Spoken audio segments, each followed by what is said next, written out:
Ẹ jẹ́ kí a gbàdúrà ní orúkọ Jésù. Alágbára nínú àwọn ọ̀run, a gbé ọ̀gá nítorí pé ìwọ ni Ọlọ́run láì ó yí padà. Olúwa gba ọpẹ́ wa. A dúpẹ́ ibi tí ẹ ti mú wa bọ̀, ibi tí ẹ mú wa dé, ibi ìyanu tí ẹ mú wa lọ. A dúpẹ́ fún àánú tí a rí gbà láti jẹ́ alààyè lónìí. A dúpẹ́ nítorí wípé ò jẹ́ kí ayé, ò jẹ́ kí wọ́n bá wa jà. A dúpẹ́ nítorí wípé ò jẹ́ kí wọ́n fi ìran orí wa dààmú wa. A gbé ọ̀gá nítorí pé ò jẹ́ káyé gba ohun tí ó wù wá lọ́wọ́ wa. A gbé ọ̀gá ní àárọ̀ yìí Ọlọ́run nítorí pé ó ń tọ́jú wa, ó ń tọ́jú ilé wa. Ẹ ń tọ́jú iṣẹ́ wa ní gbogbo ọ̀nà, a rí yín bí bàbá. A gbé ọ̀gá ní àárọ̀ yìí, ó ṣe Ọlọ́run Ísírẹ́lì gba ọpẹ́ wa. A dúpẹ́ nítorí pé ò jẹ́ ká jọ ẹni tí wọ́n wá fún ibi. A dárí gbogbo ògo sí ọ nítorí pé ò jẹ́ ká rógun àkóbá, ò jẹ́ ká dààmú. A gbé orúkọ mímọ́ rẹ ga nítorí pé o ṣeun lọ́pọ̀lọpọ̀. Aláàánú olóore ìgbà gbogbo, Olúwa gba ọpẹ́ wa. Ọlọ́run Ísírẹ́lì gba ẹ̀yìn wa. A dúpẹ́ nítorí wípé ò jẹ́ kí àlàáfíà wa ó di fíafíà. A dúpẹ́ nítorí pé ò jẹ́ ká di ẹrù àgbékárù kiri. A dárí gbogbo ògo sí ọ ní àárọ̀ yìí Ọlọ́run Ísírẹ́lì. A yìn ọ́ láti inú ọkàn wa wá. A gbé orúkọ mímọ́ rẹ ga láti inú ọkàn wa wá. Olúwa gba ọpẹ́ wa. Ọlọ́run wa gba ẹ̀yìn wa fún ọ̀sẹ̀ tuntun tó tún mú kó ṣojú aláyọ̀ àti àlàáfíà. A dúpẹ́ nítorí pé ọ̀sẹ̀ yìí yóò já sí ire, ìbùkún àti ayọ̀ fún wa. A dúpẹ́ nítorí pé nínú ọ̀sẹ̀ yìí ànírógun ìbànújẹ́. A dúpẹ́ nítorí pé Ọlọ́run yóò mú inú wa dùn. A gbé orúkọ mímọ́ rẹ ga nítorí pé ó máa kọ́ bí ire sí wa. Olúwa gba ọpẹ́ wa. Ọlọ́run tó pọ̀ ní ipá àti agbára, Olúwa gba ẹ̀yìn wa. Gbogbo ẹ̀ṣẹ̀ wa Olúwa dáríjì wa. Ọlọ́run Ísírẹ́lì yà wá sí mímọ́. Ní orúkọ Jésù, adé síwájú rẹ ní àárọ̀ yìí, Olúwa jẹ́ á rí ọ. Ìwà láàyè rẹ ni a béèrè fún, Olúwa jẹ́ á rí ọ. Ìwọ ni a fẹ́ rí nínú ìpàdé àdúrà ti àárọ̀ yìí, Olúwa jẹ́ á rí ọ.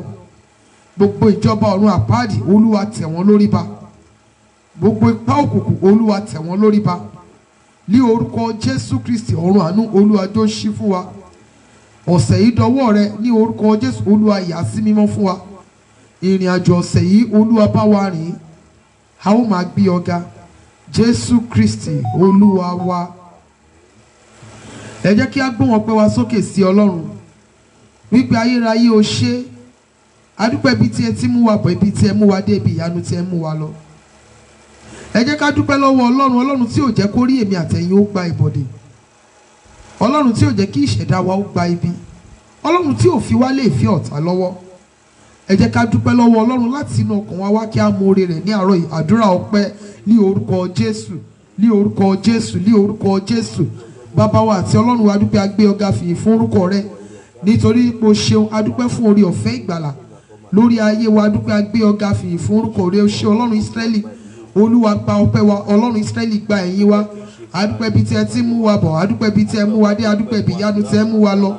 Bó ṣe máa ń ṣe nìyẹn. Ọlọ́run ayérayé o, bẹ́ẹ̀ ṣe máa ń ṣe nìyẹn. Ẹ tún ti ṣe yìí o, a dúpẹ́. Ẹ jó lóòótọ́ o, ẹ jó lóòótọ́ o, ní gbogbo ọ̀nà wa. Ẹ jó lóòótọ́, ẹ jó lóòótọ́ o, ẹ jó lóòótọ́ o, ní gbogbo ọ̀nà wa. Ẹ jó lóòótọ́. A dúpẹ́ nítorí pé ẹ jẹ́ olótìtọ́ àti olódodo sí wa ní gbogbo ọ̀nà. Ọlọ́run tó pọ̀ ní ipá àti agbára, o ṣé. A dúpẹ́ nítorí pé ò fi ìwà wa hùwà sí wa. Ẹ ń tọ́jú wa bí baba sí ọmọ, ẹ ń fi ohun gbogbo ṣèkẹ́ wa. Ọlọ́run Ísírẹ́lì o ṣé. Olúwa gba ọpẹ́ wa, Olúwa gba ẹ̀yìn wa. Gbọpẹ́ àti ìyìn wa Jésù Olúwa wa. Ẹ jẹ́ kí a jẹ́wọ́ ẹ̀ṣẹ̀ wa fún Ọlọ́run pé ní gbogbo ọ̀nà tí a ti gbà ṣẹ̀, kí Ọlọ́run jọ̀ọ́ kó dáríjì wa. Kọ́lọ́run jọ̀ọ́ kó má jẹ́ kí ẹ̀ṣẹ̀ wa ó dènà wa ní àárọ̀ yìí.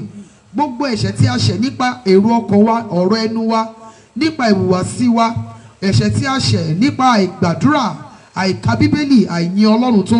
Ẹ jẹ́ kí a jẹ́wọ́ ẹ̀ṣẹ̀ wa fún Ọlọ́run ní àárọ̀ yìí. Olúwa dáríjì mi. Olúwa, ní gbogbo ọ̀nà tí mo ti gbà kọjá àyè mi sí ọ, dáríjì mi ní àárọ̀ yìí. Ó yá àdúrà ní orúkọ Jésù, ní orúkọ Jésù, ní orúkọ Jésù Kristi ti Násárẹ́tì. Ní gbogbo ọ̀nà tí a ti gbàdéṣẹ̀ sí ọ ní orúkọ Jésù.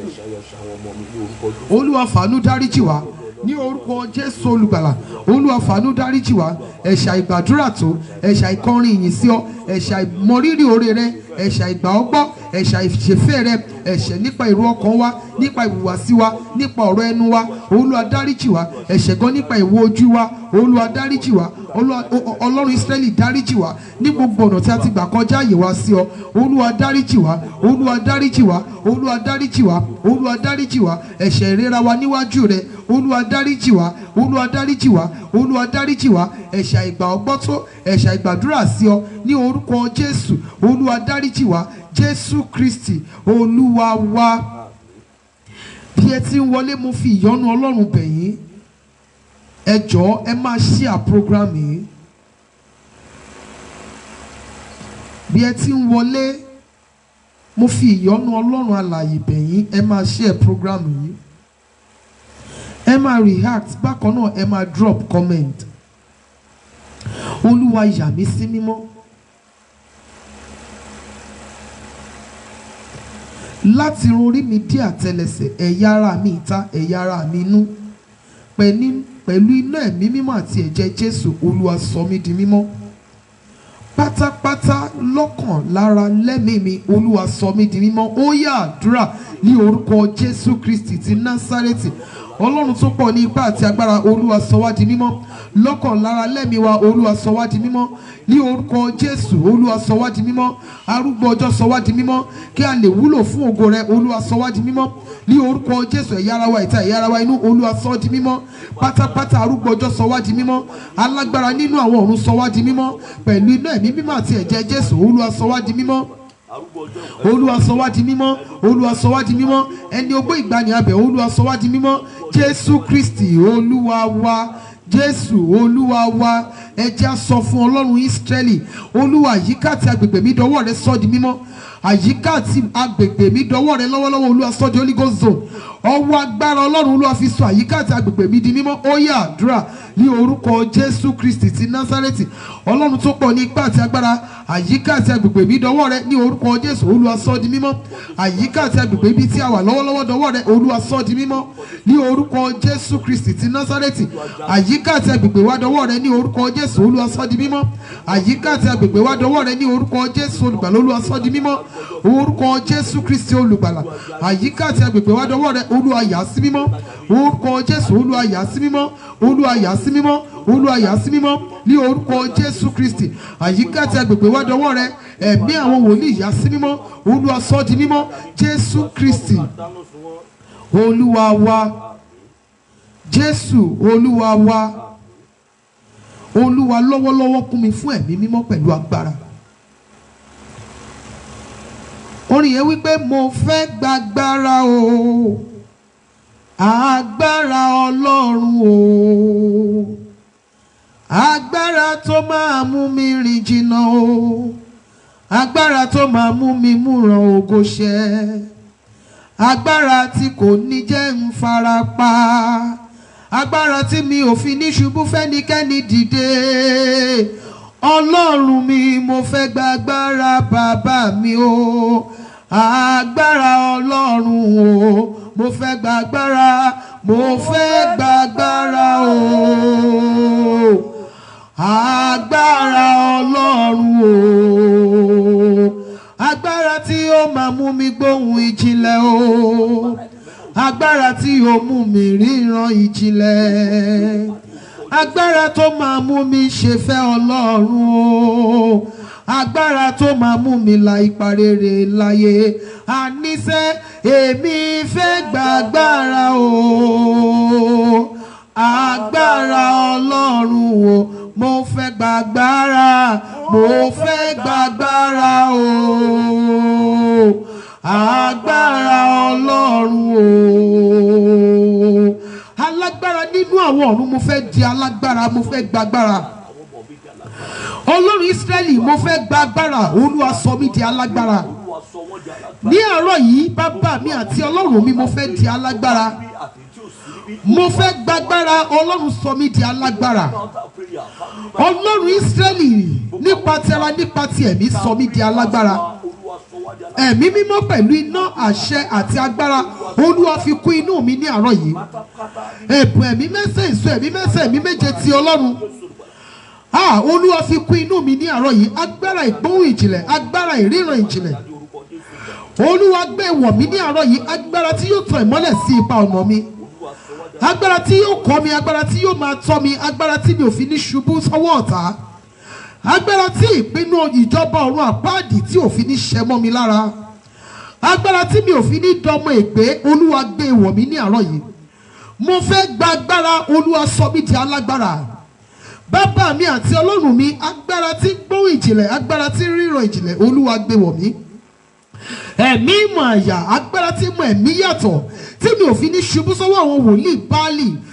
agbára tí yóò máa tọ́ mi agbára tí yóò máa kọ́ mi olúwa gbé wọ̀ mí ní àárọ̀ yìí mo nílò ẹ̀mí mímọ́ pẹ̀lú iná àṣẹ àti agbára tí màá fi máa lépa ìjọba ọ̀run àti òdodo rẹ̀ olúwa gbé wọ̀ mí ní àárọ̀ yìí mo fẹ́ di alágbára olúwa sọ mí di alágbára ó yá àdúrà ní orúkọ Jésù bàbá ayérayé a fẹ́ di alágbára olúwa sọ wá di alágbára ní àárọ̀ yìí ọlọ́run wa nípa tara nípa ti ẹ̀mí olúwa sọ wá di alágbára nípa tara nípa ti ẹ̀mí ọba àwọn ọba sọ wá di alágbára a fẹ́ di alágbára pátápátá ọlọ́run sọ wá di alágbára agbára tí àṣàṣì ayé kì í ràn agbára tí èpè kì í mú agbára tí ègún kì í mú ọlọ́run Ísírẹ́lì agbára yìí ni a béèrè fún olúwa gbé wọ̀ wá agbára ìmọ̀ ẹ̀mí yàtọ̀ ẹ̀bùn ẹ̀mí mẹ́sẹ̀ èso ẹ̀mí mẹ́sẹ̀ ẹ̀mí méje ti ọlọ́run olúwa gbé wọ̀ wá ní orúkọ Jésù Kristi ti Násárẹ́tì nínú altar of prayer a fẹ́ di alágbára olúwa sọ wá di alágbára ẹ̀mí àwọn wòlíì sọ wá di alágbára ní orúkọ Jésù olúwa sọ wá di alágbára arúgbó ọjọ́ sọ wá di alágbára olúwa sọ wá di alágbára olúwa sọ wá di alágbára a fẹ́ di alágbára pátápátá ọlọ́run Ísírẹ́lì sọ wá di alágbára ẹ̀mí àwọn wòlíì sọ wá di alágbára agbára tí ọfà kì í mú agbára tí èpè kì í ràn agbára tí ogun ayé kì í borí agbára tí ṣẹ́gun fún ni agbára tí gbéni borí ogun agbára yìí ní a béèrè fún agbára tá ò fi ní farapa agbára tá ò fi ní ṣubú fẹ́nikẹ́ni dìde agbára tá ò fi ní ṣẹ̀sín agbára tá ò fi ní dẹni yẹ̀yẹ́ agbára tí ń lépa ìjọba ọ̀run àti òdodo rẹ̀ agbára tí ń ṣe ìfẹ́ ọlọ́run agbára yìí ní a béèrè fún ní àárọ̀ yìí ní orúkọ Jésù olúwa gbé wọ̀ wá agbára rẹ̀ ní a béèrè fún ní orúkọ Jésù olùgbàlà olúwa gbé wọ̀ wá. Ẹ̀mí mímọ́ là ń fẹ́ ẹ̀mí mímọ́ là ń fẹ́ ara yóò padà dèrúpẹ̀ ẹ̀mí mímọ́ là ń fẹ́ olúwa gbé agbára rẹ̀ wọ̀ wá olúwa gbé agbára rẹ̀ wọ̀ wá ẹ̀mí mímọ́ pẹ̀lú iná àṣẹ àtagbára olúwa fi kún inú wa ẹ̀mí mímọ́ pẹ̀lú iná àṣẹ àtagbára olúwa fi kún inú wa agbára rẹ̀ ni a béèrè fún agbára rẹ̀ là ń tọrọ káráyé má sọ wá di bọ́ọ̀lù àmúṣeré agbára rẹ̀ là ń tọrọ káráyé má sọ wá di bọ́ọ̀lù àfẹsẹ̀gbá agbára rẹ̀ ni a béèrè fún ní àárọ̀ yìí ọlọ́run Ísírẹ́lì gbàgbára rẹ̀ wọ̀ wá agbára tá ò fi rin ìrìn àjò ọ̀sẹ̀ yìí tí ó fi pé wa agbára tá ò fi ní farapa nínú ọ̀sẹ̀ yìí olúwa gbé wọ̀ wá Jésù Kristi olúwa wa Jésù olúwa wa ẹ jẹ́ á sọ fún ọlọ́run olúwa jẹ́ kí ọ̀run àánú ńlá ó ṣí fún mi ọ̀run àánú ńlá olúwa jọ̀ọ́ ṣí fún mi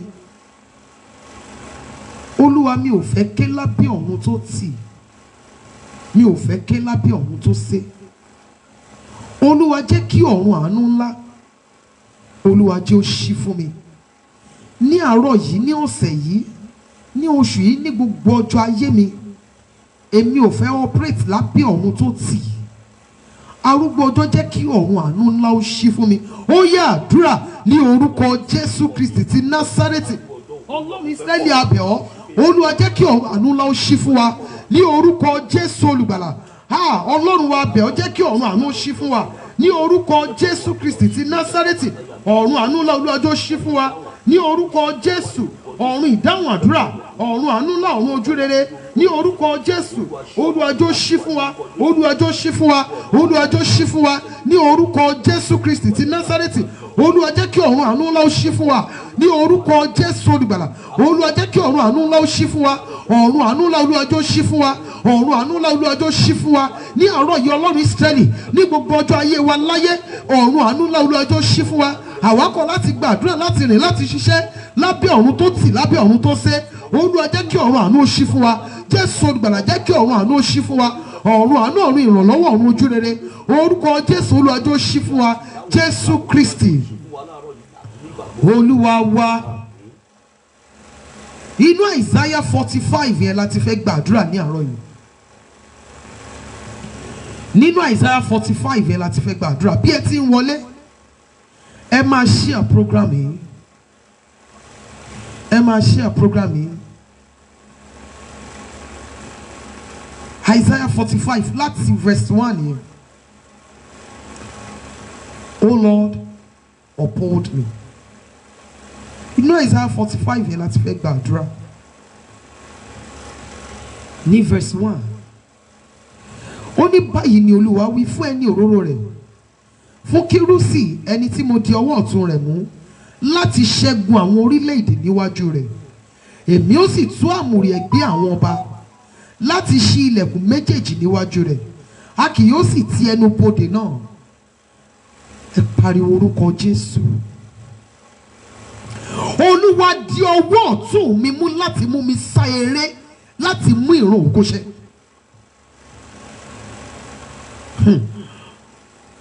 Ọlọ́run Ísírẹ́lì di ọwọ́ ọ̀tún mi mú, fi ọwọ́ agbára rẹ Olúwa fi di ọwọ́ ọ̀tún mi mú láti gbé ayé mi fò. Fi ọwọ́ agbára rẹ di ọwọ́ ọ̀tún mi mú láti lè sá eré kọjá àwọn ẹgbẹ́ mi tí wọ́n ti fi mí sílẹ̀, láti lè mú ìran ògo ṣẹ, láti lè mú ayé mi bọ̀ sípò. Olúwa fi ọwọ́ ọ̀tún agbára rẹ dì mí mú ní àárọ̀ yìí. Ó yẹ àdúrà ní orúkọ Jésù Kristi olùgbàlà. Àtẹ̀mí àtàwọn ọmọ tí ó fi fún mi àtọkọ àti gbogbo àwa altar of prayer members. Olúwa di ọwọ́ ọ̀tún agbára, Olúwa fi ọwọ́ ọ̀tún agbára rẹ dì wá mú. Olúwa di ọwọ́ ọ̀tún wa mú láti mú wa sá eré, láti mú ayé wa sá eré, láti gbé ayé wa fò. Olúwa Ọlọ́run Ísírẹ́lì di ọwọ́ ọ̀tún wa mú ní orúkọ Jésù olùgbàlà. Ọwọ́ ọ̀tún agbára rẹ Olúwa fi dì wá mú ní orúkọ Jésù láti gbé ayé wa fò ní orúkọ Jésù olùgbàlà, láti mú ayé wa sáré. Olúwa fi ọwọ́ ọ̀tún agbára rẹ dì wá mú. Olúwa dì wá mú. Olúwa gbé ayé wa fò. Olúwa gbé ayé wa sáré. Jésù Kristi Olúwa wa. Ó ní tí a kọ bóyá last week àbí 2 weeks ago. Ó ní ayé mi tó dúró yára máa rìn, ayé mi tó rìn yára máa sáré, ayé mi tó ń sáré yára máa fò. Lórúkọ Jésù mo pa láṣẹ, ayé mi dìde. A fẹ́ repeat àdúrà yẹn. Olúwa fi ọwọ́ ọ̀tún agbára rẹ gbé ayé mi sáré nínú ọ̀sẹ̀ yìí.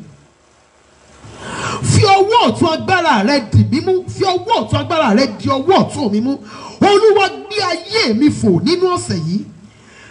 Olúwa, mi ò fẹ́ lu ọ̀sẹ̀ yìí lófo, mi ò fẹ́ lò lásán. Bàbá mi àti Ọlọ́run mi, mo fẹ́ kí ọ̀sẹ̀ yìí kó já sí ire fún mi. Olúwa fi ọwọ́ ọ̀tún agbára rẹ, Olúwa fi dì mí mú. Olúwa fi ọwọ́ ọ̀tún agbára rẹ gbé ayé mi fò. Fi ọwọ́ ọ̀tún agbára rẹ gbé ayé mi sáré nínú ọ̀sẹ̀ yìí. Ó yá àdúrà ní orúkọ Jésù Kristi ti Násárẹ́tì. Ọlọ́run tó pọ̀ ní ipá àti agbára. Olúwa fi ọwọ́ ọ̀tún agbára rẹ, Olúwa fi gbé ayé wa sáré. Àtẹ̀mí àtàwọn ọmọ tí ó fi fún mi àtọ́kọ àti gbogbo àwọn altar of prayer members, gbogbo àwọn interpreters pátá lórí program yìí. Ọwọ́ ọ̀tún agbára rẹ Olúwa fi dì wá mú. Olúwa fi ọwọ́ ọ̀tún agbára rẹ gbé ayé wa fò. Olúwa fi ọwọ́ ọ̀tún agbára rẹ gbé ayé wa sáré. Ní orúkọ Jésù Kristi, Olúwa fi ọwọ́ ọ̀tún agbára rẹ gbé ayé wa fò. Olúwa fi ọwọ́ ọ̀tún agbára rẹ gbé ayé wa sáré. Ọwọ́ ọ̀tún agbára rẹ Olúwa fi gbé ayé wa fò. Ọwọ́ ọ̀tún agbára rẹ Olúwa fi gbé ayé wa sáré. Ní orúkọ Jésù Kristi ti Násárẹ́tì, ọwọ́ ọ̀tún agbára rẹ fi gbé iṣẹ́ wa fò. Ọwọ́ ọ̀tún agbára rẹ fi gbé iṣẹ́ wa sáré. Jésù Kristi Olúwa wa. ní verse 1 yẹn ó ní láti ṣẹ́gun àwọn orílẹ̀-èdè níwájú rẹ, èmi ó sì tú àmùrè ẹ̀gbẹ́ àwọn ọba láti ṣí ilẹ̀kùn méjèèjì níwájú rẹ, a kì yóò sì ti ẹnu bodè rẹ. Olúwa, ilẹ̀kùn àánú àti ilẹ̀kùn orí ọ̀fẹ́ la Olúwa ṣí fún mi nínú ọ̀sẹ̀ yìí. Ilẹ̀kùn tí èpè kì í tì, ilẹ̀kùn àánú, ilẹ̀kùn orí ọ̀fẹ́ tí èpè kì í tì, tí ẹ̀gún kì í tì. Ilẹ̀kùn àánú, ilẹ̀kùn ojúrere, ilẹ̀kùn orí ọ̀fẹ́ tí ogun ayé ò lè tì. Olúwa, fi ọwọ́ agbára ńlá rẹ ṣí fún mi nínú ọ̀sẹ̀ yìí. Ó ní òun yóò ṣí ilẹ̀kùn méjèèjì níwájú wa.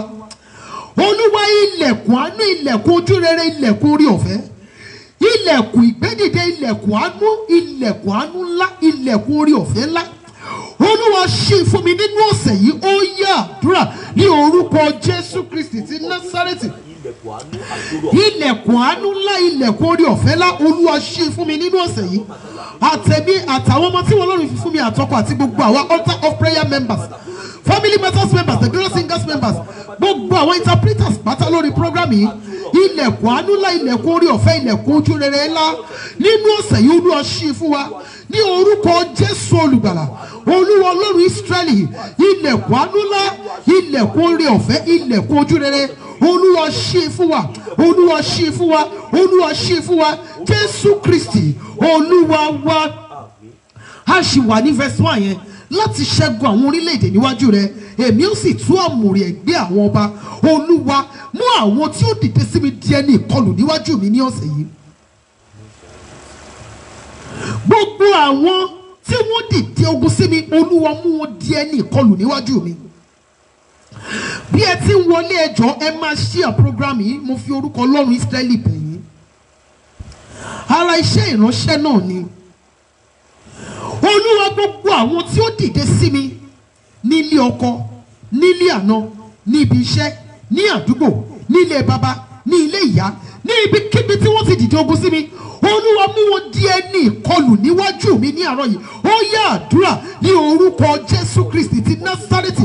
Àtẹ̀mí àtàwọn ọmọ tí wọ́n lọ́rùn fún mi àtọkọ àti gbogbo àwa altar of prayer members, family matters members, the glorious singers members, gbogbo àwọn interpreters lórí program yìí, mo gbà ní àdúrà ní orúkọ Olúwa. Gbogbo àwọn tí wọ́n dìde ogun sí wa, Ọlọ́run Ísírẹ́lì sọ wọ́n di ẹni ìkọlù níwájú wa ní orúkọ Jésù Kristi ti Násárẹ́tì. Olúwa, sọ wọ́n di ẹni ìkọlù níwájú wa ní orúkọ Jésù Kristi ti Násárẹ́tì. Olúwa, sọ wọ́n di ẹni ìkọlù níwájú wa. Alágbára nínú àwọn ọ̀run, sọ wọ́n di ẹni ìkọlù. Jésù Kristi Olúwa wa. Ní verse 2, èmi ó lọ síwájú rẹ, èmi ó sọ ibi wíwọ́ wọn nìdí títọ́, èmi ó fọ́ ilẹ̀kùn idẹ wọn ní tútú, èmi ó sì gé ọ̀já irin sí méjì. Ẹ pariwo orúkọ Jésù. Olúwa, lọ ṣáájú mi ní àárọ̀ yìí láti wó ibi gíga àwọn ọ̀tá mi palẹ̀, láti pa ọ̀nà mọ́ fún mi. Olúwa, lọ síwájú mi nínú ọ̀sẹ̀ yìí, mi ò gbọ́dọ̀ farapa. Lọ síwájú mi, lọ síwájú àwọn ọmọ mi nínú ọ̀sẹ̀ yìí, wọn ò gbọ́dọ̀ farapa. Arúgbó ọjọ́, a ò gbọ́dọ̀ farapa, a ò gbọ́dọ̀ rógun ìbànújẹ́. Arúgbó ọjọ́, lọ síwájú wa nínú ọ̀sẹ̀ yìí. Olúwa, pa ọ̀sẹ̀ yìí mọ́ fún wa. Olúwa, pa ọ̀sẹ̀ yìí mọ́ fún wa. Gbogbo ibi tó bá ọ̀sẹ̀ yìí yọ, Olúwa, pa wọ́n mọ́ kúrò ní ọ̀nà wa. Olúwa, lọ síwájú wa ní ọ̀sẹ̀ yìí. Olúwa, lọ síwájú wa kó pa ọ̀nà mọ́ fún wa. Ó yá àdúrà ní orúkọ Jésù Kristi ti Násárẹ́tì. Àtẹ̀mí àtàwọn ọmọ tí wọ́n lọ́rùn fún mi àtọkọ àti gbogbo àwa altar of prayer members pátá, gbogbo family matters members, the glorious singers members, gbogbo àwọn interpreters pátá lórí program yìí. Ọlọ́run Ísírẹ́lì, ó yá lọ síwájú wa ní orúkọ Jésù olùgbàlà. Olúwa, ṣáájú ogun wa jáde nínú ọ̀sẹ̀ yìí. Olúwa, ṣáájú ogun wa jáde ní orúkọ Jésù. Olúwa, ṣáájú ogun wa jáde. Ẹ̀mí àwọn wòlíì, ṣáájú ogun wa jáde ní orúkọ Jésù Kristi ti Násárẹ́tì. Olúwa, ṣáájú ogun wa jáde. Fẹ́pẹ́ wà tí Ọlọ́run wa, ṣáájú ogun wa jáde. Alágbára nínú àwọn ọ̀run, ṣáájú ogun wa jáde. Àpáta Ísírẹ́lì, ó yá ṣáájú ogun wa jáde. Ẹ̀mí àwọn wòlíì, ó yá ṣáájú ogun wa jáde. A gbọ́dọ̀ farapa nínú ọ̀sẹ̀ yìí, a gbọ́dọ̀ rógun ìbànújẹ́. Olúwa, ṣáájú ogun wa jáde nínú ọ̀sẹ̀ yìí. Jésù Kristi Olúwa wa. Jésù Olúwa wa. Èmi ó fọ́ ilẹ̀kùn idẹ wọn ní tútú, èmi ó sì gé ọ̀já irin sí méjì.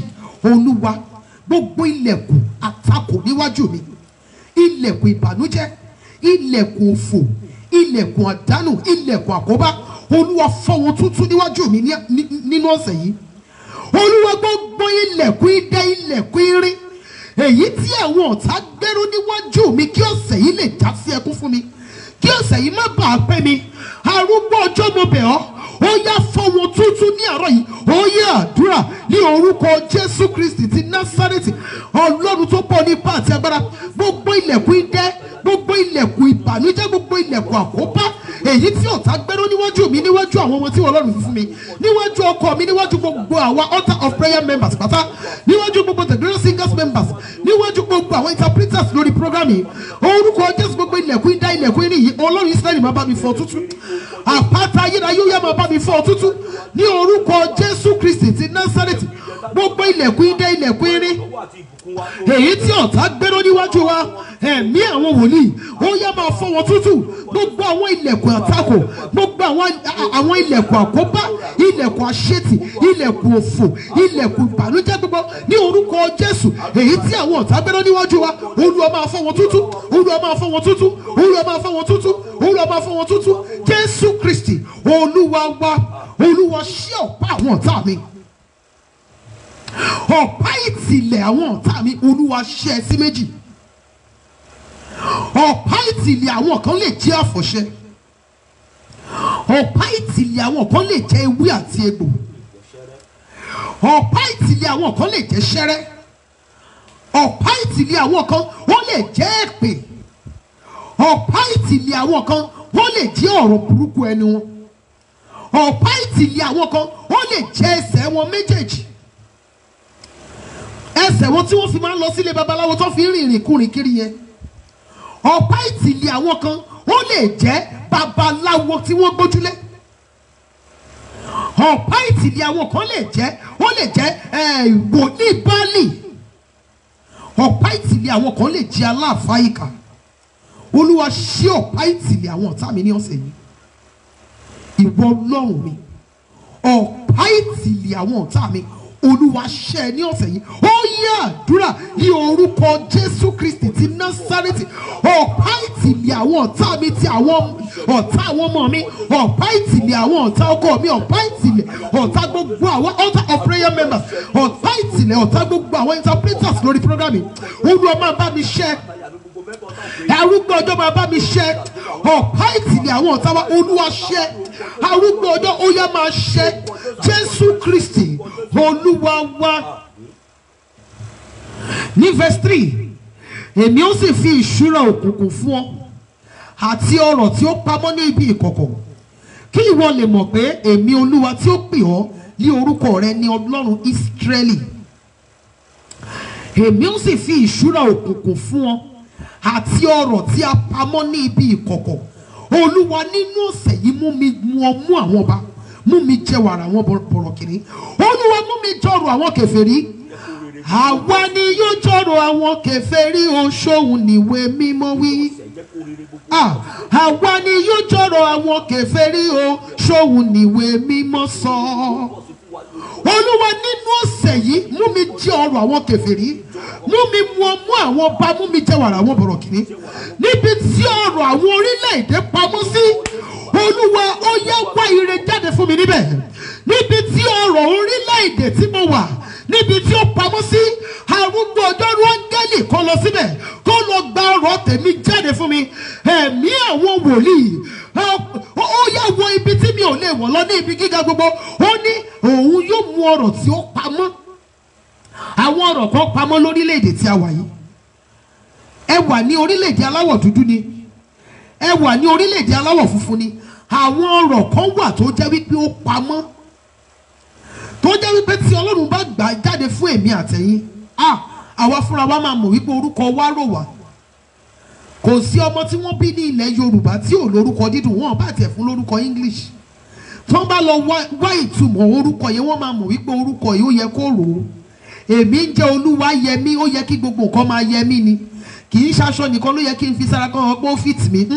Mọ́tò gidi yẹ mí, ilé gidi yẹ mí. Ọlọ́run gbọ́dọ̀ jẹ́ kí ayé àwọn ọmọ tèmi gan yẹ mí. Lórúkọ Jésù. gbogbo àwọn abiyamọ nínú program yìí ní orúkọ Jésù Ọlọ́run yóò fi ayé àwọn ọmọ wa buyì kún wa. Ọlọ́run yóò fi ayé àwọn ọmọ wa yóò fi pọ́n wálé. Bí ẹ ti wọlé tẹ́ bá ti ṣe program yìí ẹ ṣe bẹ́ẹ̀ mo fi ìyọ́nú Ọlọ́run bẹ̀ yín. Bàbá mi àti Ọlọ́run mi ó yá wọ ibi agbára wọ ilé agbára orílẹ̀-èdè lọ ó yá lọ gbá ọ̀rọ̀ tèmi jáde fún mi níbẹ̀. Olúwa mọ nínú ọ̀sẹ̀ yìí mú mi mú ọmú àwọn ọba mú mi jẹ́ wàrà wọ bọ̀rọ̀ kìíní. Jẹ́ kí àwọn ọba ó fi adé orí wọn sìn mí. Oh my goodness. Ó túmọ̀ sí wípé a máa mátà níbi tó mátà ní aṣọ lẹ́ńtà. Ọlọ́run tiẹ̀ máa bá ó lè bá ọba ìlú yín kó bá wá ayẹyẹ. Ó lè jẹ́ ìyàwó ẹ̀ ló máa sọ pé òun fẹ́ ṣe birthday. Òun wá nílò ẹni tó lè supply aṣọ fún èèyàn 2005 fún èèyàn 5000. Òun ọ̀dẹ̀ fi aṣọ olówó kékeré wọ́n á dẹ̀ rọra wá ayé kan. Wọ́n ní wúmà yẹn ẹni tí yóò ṣàgbẹnusọ fún yín kò jẹ́ dandan kó jẹ́ family yín, kò jẹ́ dandan kó jẹ́ ní tẹ́ ẹ mọ̀ rí tẹ́lẹ̀. Yóò dẹ̀ gbé lé ọrùn pé òun mọ ẹnìkan o, aṣọ tẹ́ ẹ fẹ́ kó òun nìkan ló lè bá yín ṣe é. Really? Mo mọ̀ dáadáa ni àwọn quality ló ń ta, òun ò kí ń ta aṣọ rádaràda. A ní wow ṣe lè bá mi pé kí wá ń ṣòwò yìí lè máa fi ṣerú bísínẹ́sì bẹ́ẹ̀. Yóò sọ fún yín pé òun fẹ́ mú aṣọ, òun ò fi aṣọ tó wẹ̀ máa pọ̀ jù bí àwọn aṣọ níbi 250,000. Ok tó bá fẹ́ bá mi kó aṣọ 5,000 people èló ló máa jẹ́ fúnra yín lẹ máa ṣèṣirò. Ìgbà yẹn lẹ máa mọ̀ wípé ẹ mọ mass. Mọ́mì ẹ tí mọ̀ wípé ẹ mọ mass ọjọ́ yẹn lẹ máa mọ̀ wípé ẹ mọ mass nítorí pé àdúrà yìí yóò gbà fún yín. Kíá ẹ ti forí yín gbé 250,000 times èèyàn 5,000 ẹ máa sọ fún kíákíá ni ok tá a bá fẹ́ bẹ̀rẹ̀ ok bí èlò ni mo lè fún ẹ tí bá rí gbogbo owó yẹn kò dẹ̀ ní ágíù pẹ̀lú yín. Ọlọ́run lè mọ̀ọ́mọ̀ lọ dá ayẹyẹ sílẹ̀ fún mínísítà kan. Ọlọ́run lè mọ̀ọ́mọ̀ lọ dá ayẹyẹ sílẹ̀ fún ọ̀nàrẹ́bù kan. Ọlọ́run lè mọ̀ọ́mọ̀ lọ dá ayẹyẹ sílẹ̀ fún Ọ̀tẹ́dọ́lá. Yóò máa wá yín káàkiri. Wọ́n ní ketra ni can you handle what I want to do? I need perfectly sir. And you think you can handle it? Àwọn kan tí mo fẹ́ nìyẹn ni don't bother yourself. You just trust me with it. Oh God. Bàbá ayérayé ẹ má jẹ́ sọ̀rọ̀ jù àsìkò ti lọ. Ṣùgbọ́n bí Ọlọ́run ti ń fi sí mi ní ọkàn ni mo ń sọ jáde yìí. Wọ́n ní wọ́n fẹ́ ṣe ìnáwó. Ta ló sọ fún yín pé mi ò kì í ṣe ọlọ́láyé mo bá ròde? Ta ló sọ fún yín pé evangelist tèmi ò kì í kọrin show mo ń kọrin show? Ayé mi nílò àwọn kan tí ó ní ìtumọ̀, àwọn tí màá tara wọn dìde.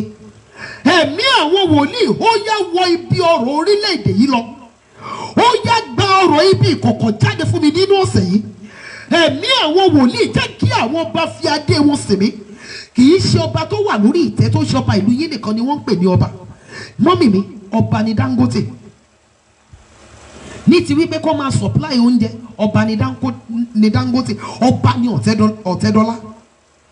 Ọba àwọn ọba kan wà tó jẹ́ wípé àwọn ò dádé tí gbogbo èèyàn fi máa sọ pé kábíyèsí o ṣùgbọ́n adé tó wà lórí wọn kò sí ní orí ọba tó wà lórí ìtẹ́ mi. Ayérayé ayé mi nílò àwọn ènìyàn gidi.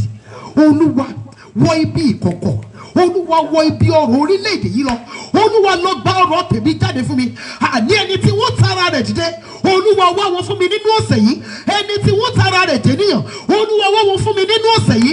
Olúwa wọ ibi ọ̀rọ̀ wọ ibi agbára wọ ibi agbára orílẹ̀-èdè yìí lọ. Olúwa lọ gba ọ̀rọ̀ tèmi jáde fún mi. Ó yá àdúrà ní orúkọ Jésù Kristi ti Násárẹ́tì. Àtẹ̀mí àtàwọn ọmọ tí wọ́n lọ́rùn fi fún mi àtọkọ àti gbogbo àwọn altar of prayer members gbogbo àwọn interpreters lórí program yìí ní orúkọ Jésù olùgbàlà nínú ọ̀sẹ̀ yìí. Olúwa wọ ibi ọ̀rọ̀ orílẹ̀-èdè lọ. Olúwa lọ gba ọ̀rọ̀ ńlá jáde fún wa ní orúkọ Jésù olùgbàlà nínú ọ̀sẹ̀ yìí. Jẹ́ kí àwọn ọba fi adé orí wọn sí wa. Jẹ́ kí àwọn ìjòyè fi ilẹ̀kẹ̀ ọrùn wọn sí wa. Mú àwọn ọba mú wọn jẹ wàrà àwọn bọ̀rọ̀ kìíní ní orúkọ Jésù olùgbàlà. Nínú ọ̀sẹ̀ yìí Olúwa mú wọn jẹ ọ̀rọ̀ àwọn kèfèrí, nínú ọ̀sẹ̀ yìí Olúwa mú wọn jẹ ọ̀rọ̀ àwọn kèfèrí ní orúkọ Jésù olùgbàlà. Olúwa níbi tí ọ̀rọ̀ orílẹ̀-èdè yìí wà, arúgbó ọdún ó yá kọ̀nẹ́ẹ̀tì wọn mọ́ bẹ̀, ẹ̀mí àwọn wòlíì ó yá kọ̀nẹ́ẹ̀tì wọn mọ́ bẹ̀. Níbi tí ọ̀rọ̀ orílẹ̀-èdè tí a wà, níbi tí ó wà, ẹ̀mí àwọn wòlíì ó yá kọ̀nẹ́ẹ̀tì wọn mọ́ bẹ̀. Àtẹ̀mí àtàwọn ọmọ tí ó fi fún mi àtọkọ àti gbogbo other prayer members, gbogbo ẹ̀yin interpreters lórí program yìí ní orúkọ Olúwa Ọlọ́run Ísírẹ́lì ní orílẹ̀-èdè kọ̀ọ̀kan tí gbogbo wọn wà, ẹ̀mí àwọn wòlíì fi àánú rẹ connect wa mọ́ ibi tí ọ̀rọ̀ àwọn orílẹ̀-èdè yìí wà. Jésù Kristi Olúwa wa. Ní verse 4, okay, ní verse 3 yẹn, kí ìwọ lè mọ̀ pé èmi Olúwa tí ó pè ọ́ ní orúkọ rẹ ní Ọlọ́run Ísírẹ́lì. Olúwa ní ọ̀sẹ̀ yìí fún mi ní orúkọ tuntun, orúkọ tí ń pa ẹ̀gàn rẹ pátápátá, orúkọ tí ń pa ẹ̀gàn rẹ, orúkọ tó bá ìgbà ayé mi mu, orúkọ tuntun tí àwọn ènìyàn yóò máa fi ọlá rẹ̀ tọrọ. Olúwa fún mi ní orúkọ yìí ní ọ̀sẹ̀ yìí. Ó yá àdúrà ní orúkọ Jésù Kristi ti Násárẹ́tì, Ọlọ́run tó pọ̀ ní ipá àti agbára. Olúwa fún wa ní orúkọ tuntun ní orúkọ Jésù nínú ọ̀sẹ̀ yìí. Orúkọ tuntun tí ayé wa nílò ní orúkọ Jésù. Olúwa fi fún wa, Olúwa fi fún wa, Olúwa fi fún wa ní orúkọ Jésù Kristi Olúwa wa. Bí ẹ ti ń wọlé ẹ máa share program yìí fún gbogbo ẹ̀yin tí ẹ ṣẹ̀ ń wọlé. A wà ní Isaiah chapter 45. Isaiah chapter 45 a ti wà ní verse 4. A fẹ́ lọ sí verse 4. Tá a bá lè parí ẹ̀ ní àárọ̀ yìí, a máa parí ẹ̀ ní ọ̀la. Ní verse 4 yẹn ó ní nítorí Jacob ìránṣẹ́ mi àti Israeli àyànfẹ́ mi, èmi ti pè ọ́ ní orúkọ rẹ̀, mo ti fi àpèlé kan fún ọ. Bí ìwọ kò tilẹ̀ tí mọ̀ mí, èmi ni Olúwa, kò sí ẹlòmíràn, kò sí Ọlọ́run kan lẹ́yìn mi. Mo dì ọ́ lé àmùrè bí ìwọ kò tilẹ̀ tí mọ̀ mí. Ẹ pe orúkọ Jésù. Olúwa fún mi ní àpèlé tí àwọn alágbára orílẹ̀-èdè tí wọ́n máa fi owó wọn, ògo wọn tí wọ́n máa fi bọ́. Listen to me ma. Kò sí olówó yẹn tó wà lórílẹ̀-èdè tó lóhùn kì í jẹyọ. Kò sí olówó yẹn tó wà lórílẹ̀-èdè tí kì í jẹun. Tó bá máa kọ́lé cement ló máa lò. Ó máa lo cement. Ṣèbá àwọn tó ń supply cement lórílẹ̀-èdè tí a wà yìí. A lo block now. Ṣèbí cement náà máa fi yọ block. Olúwa fún mi ní àpèlé, fún mi ní orúkọ kan tí àwọn alágbára orílẹ̀-èdè mi tí wọ́n máa bọ nínú ayé mi, tí wọ́n máa respect ló ń jẹ́ bẹ́ẹ̀. Wọ́n ní woman yẹn, wọ́n ní grace carrier ni o, she is a carrier of grace. Wọ́n ní grace kan wà upon her life. Tó o bá dá business pọ̀, your life can never remain the same. No really. Wọ́n ní nǹkan kan tí mo notice nípa woman yẹn ni wípé ìgbà tí mo fẹ́ ṣe ìnáwó tí mo gbé aṣọ ẹbí fún wípé kó supply aṣọ ẹbí, ó ní believe wípé ìrọ̀rùn ní gbogbo ẹ̀ bọ́ sí fún mi. A ní lady yẹn, wọ́n rí obìnrin míì tó jẹ́ wípé tí ọkùnrin bá ti lè kọ ẹnu sí ọjọ́ yẹn lọ́nà ẹ̀ ti bẹ̀ sí ńlá. A ní lady kọjá bẹ́ẹ̀ o. Ọjọ́ tí obìnrin míì bá ti lè tẹ́ ẹsẹ̀ wọ inú ilé ọkọ, ọjọ́ yẹn ni gbogbo nǹkan ti bẹ̀ sí ń yàtọ̀ sí rere.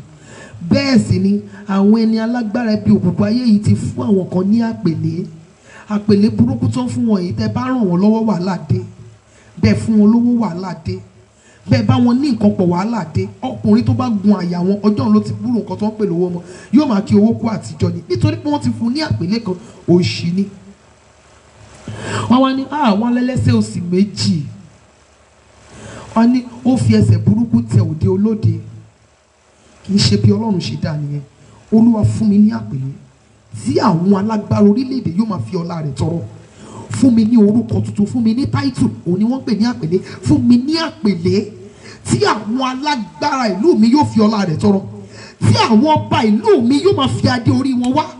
Olúwa fún mi ní àpèlé tí àwọn orílẹ̀-èdè yóò máa sìn ní ara mi. Ó yẹ àdúrà ní orúkọ Jésù Kristi ti Násárẹ́tì.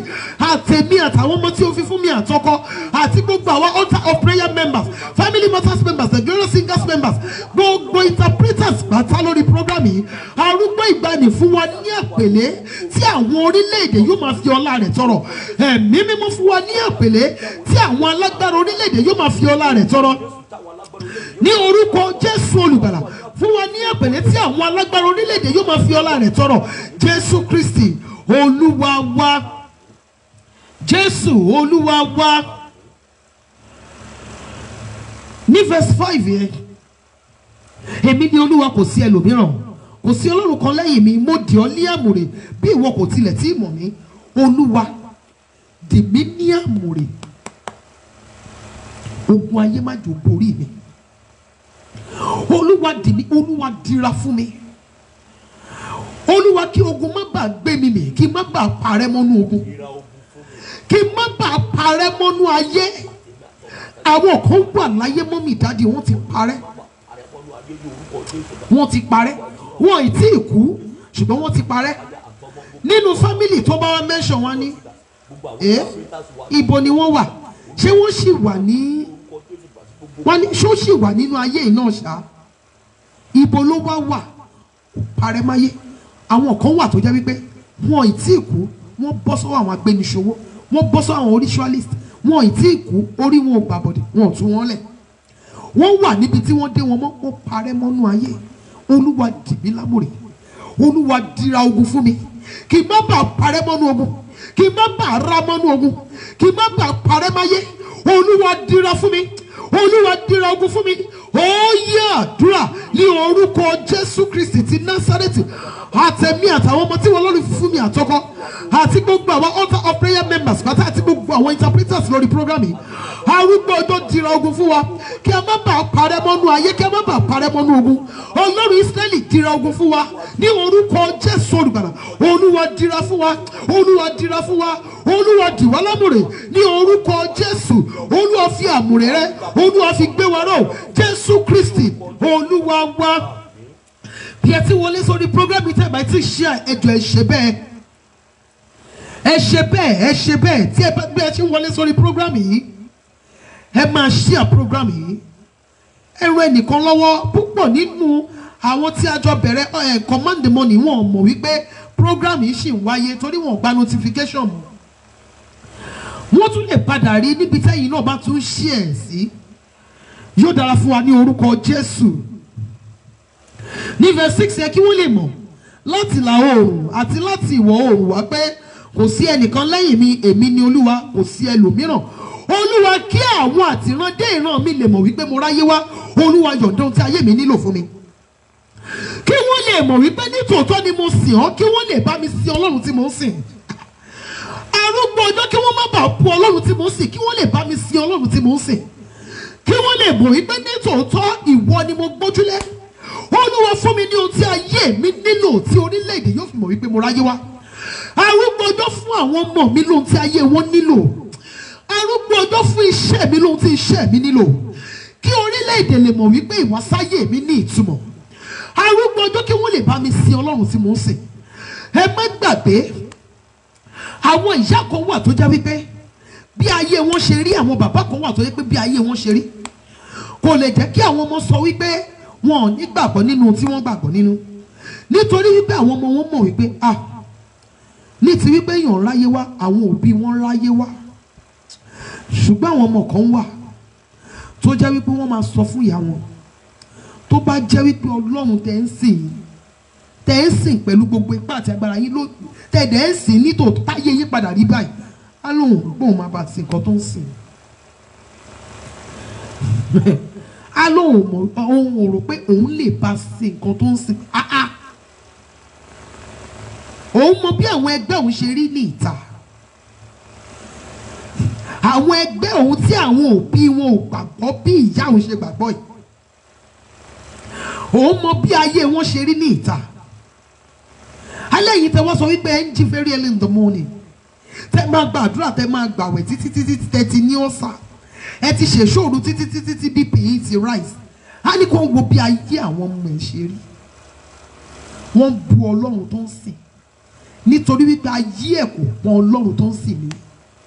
Olúwa ṣàánú fún mi, Olúwa ṣàánú fún mi, fún mi ní ohun tí ayé mi nílò, kí orílẹ̀-èdè lè sin Ọlọ́run tí mò ń sìn, kí àwọn ènìyàn lè tipasẹ̀ mi gbà ọ́ gbọ́, kí àwọn ènìyàn lè mọ̀ wípé nítòótọ́ ìwọ Ọlọ́run gbọ́ tèmi.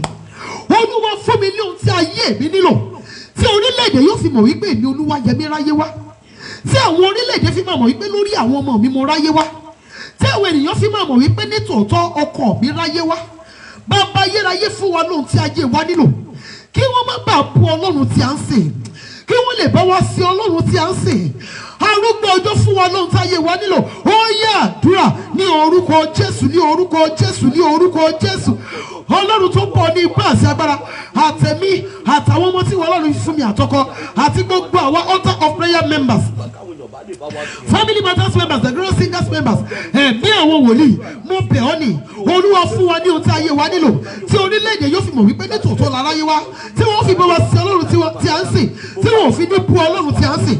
Olúwa fún wa lóhun tí ayé wa nílò, arúgbó ọjọ́ fún wa lóhun tí ayé wa nílò, àpáta Ísírẹ́lì fún wa lóhun tí ayé wa nílò, ní orúkọ Jésù olùgbàlà, kí wọ́n má bàa bú Ọlọ́run tí à ń sìn, ní orúkọ Jésù. Olúwa fún wa lóhun tí ayé wa nílò, ẹ̀mí àwọn wòlíì fún wa lóhun tí ayé wa nílò, àpáta ayérayé fún wa lóhun tí ayé wa nílò, ẹ̀mí àwọn wòlíì fún wa lóhun tí ayé wa nílò. Jésù Kristi Olúwa wa, Jésù Olúwa wa. Ní verse 7, mo dá ìmọ́lẹ̀ mo sì dá òkùnkùn, mo ṣe àlàáfíà mo sì dá ibi.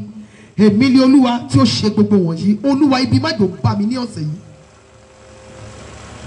A máa continue yòókù ní ọ̀la. Olúwa, ibi má jò bá mi ní ọ̀sẹ̀ yìí.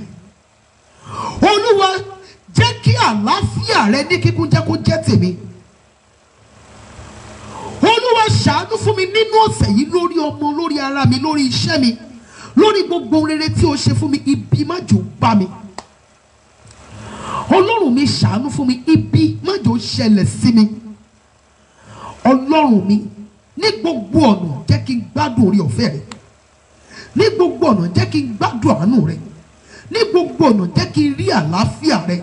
Olúwa, ṣàánú fún mi ní ọ̀sẹ̀ yìí, jẹ́ kí n rí àlàáfíà, jẹ́ kí n fi àlàáfíà rìn ìrìn àjò ọ̀sẹ̀ yìí.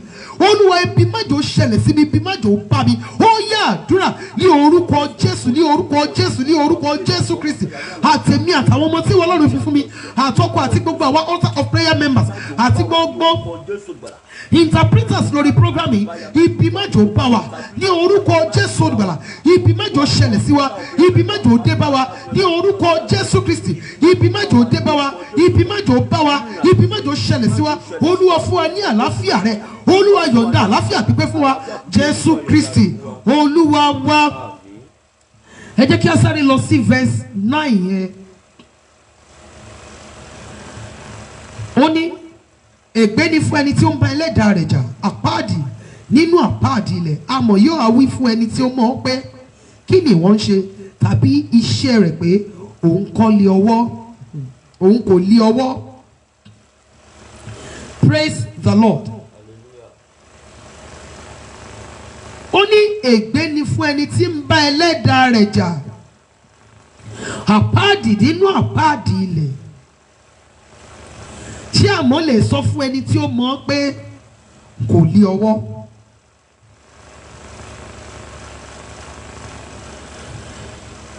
Ègbé ni fún ẹni tí ó ń bá ẹlẹ́dàá rẹ̀ jà.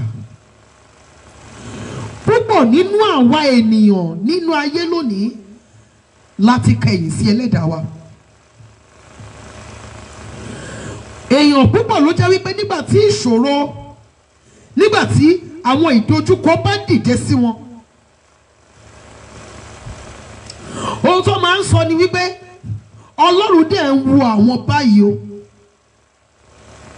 àbí Ọlọ́run ò rí wọn pẹ̀lú gbogbo nǹkan táwọn tó ń ṣẹlẹ̀ sí wọn yìí.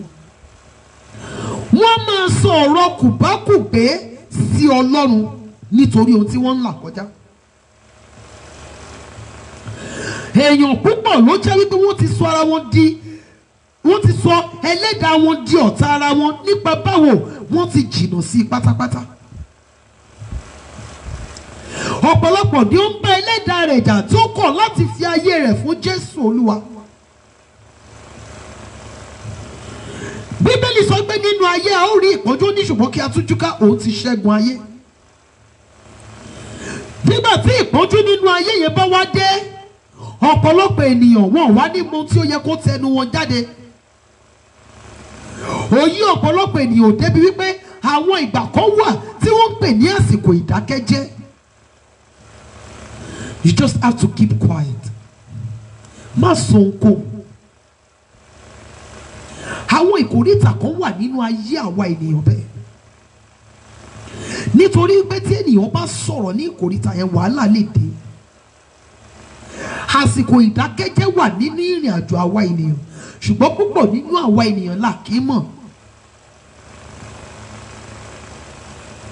Ègbé ni fún ẹni tí ó ń bá ẹlẹ́dàá rẹ̀ jà. Ṣé mi àtẹ̀yìn ṣé àti kẹ̀yìn sí ẹlẹ́dàá wa? Ọ̀pọ̀lọpọ̀ ti bá ẹlẹ́dàá rẹ̀ jà nígbà tó bá sọ wípé gbà á lóun ti gbàdúrà. Gbogbo àdúrà tó bá yẹn bóyá ó gbà láàrin oṣù kan tí ò wá rí kò rí èsì àdúrà kíá ó ti lọ sí ọ̀dọ̀ aláwo. A ní ti ọ̀dọ̀ wọn yẹn máa ń yá kíákíá. Ó ń bá ẹlẹ́dàá rẹ̀ jà. Ọ̀pọ̀lọpọ̀ ń bá ẹlẹ́dàá wọn jà. Wọ́n sọ ọ̀rọ̀ Ọlọ́run di ọ̀tá ara wọn. Wọ́n sọ àdúrà di ọ̀tá ara wọn. Á lóun tẹ gbàdúrà mọ́. Àtọ́jọ́ pòun ti ń gbà kí lòun rí bọ̀ láti bẹ̀. Ọ̀pọ̀lọpọ̀ ń bá ẹlẹ́dàá wọn jà. Wọ́n sọ ara wọn di ìdàkudà nínú ayé. Ọ̀pọ̀lọpọ̀ ń bá ẹlẹ́dàá rẹ̀ jà. Ó sọ ara ẹ̀ di aṣẹ́wó, ó sọ ara ẹ̀ di olè, ó sọ ara ẹ̀ di agbénipa. Ọ̀pọ̀lọpọ̀ ń bá ẹlẹ́dàá wọn jà. Gbogbo àwọn ìwà kò tọ́ pátá ni ó wà ní ọwọ́ wọn. Ègbé ni fún ẹni tí ó ń bá ẹlẹ́dàá rẹ̀ jà. Àpáàdì nínú àpáàdì ilẹ̀. Ohun tó bá wu Ọlọ́run ló lè fi ayé ẹni mọ́. Èyí tó fi yẹ kí àwa ènìyàn padà sí ọ̀dọ̀ ẹlẹ́dàá wa, kí a lọ ṣe àtúnṣe pẹ̀lú ẹlẹ́dàá wa. Ọ̀pọ̀lọpọ̀ kọ̀ láti fi ayé wọn fún Jésù Olúwa. A ní wọ́n á máa pè òun ní ìyá Jésù, wọ́n á máa pè òun ní ẹ̀sìn o.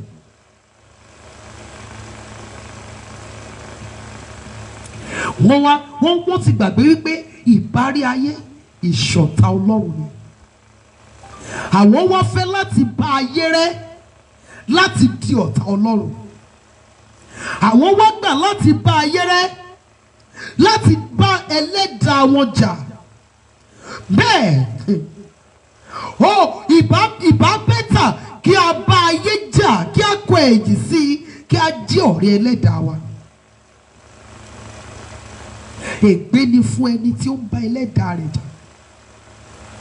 Ṣé rí ọ̀rọ̀ kùbákùgbé tó máa ń jáde ní àwọn àsìkò ìdojúkọ yìí? Ara bíbá ẹlẹ́dàá ẹni jà ni. Ọlọ́run ṣe wà sọ pé ò rí mi báyìí. Kí ni mo ṣe fún ẹ tó tó bẹ́ẹ̀ gan? Ọlọ́run ṣé bẹ́ẹ̀ wá ní ẹ̀ṣẹ̀ ń pọ̀ tó? Gbogbo àwọn ẹgbẹ́ òní wọ́n ń lo mọ́tò tí wọ́n ń kọ́lé yìí. Kí ló dé tó tẹ̀lé ṣe same thing fún òun? Ọ̀pọ̀lọpọ̀ á wo ọkọ rẹ̀ á ní. Ṣé bẹ́yàn kan ló ní ọkọ tó wà kẹ́rìn yìí?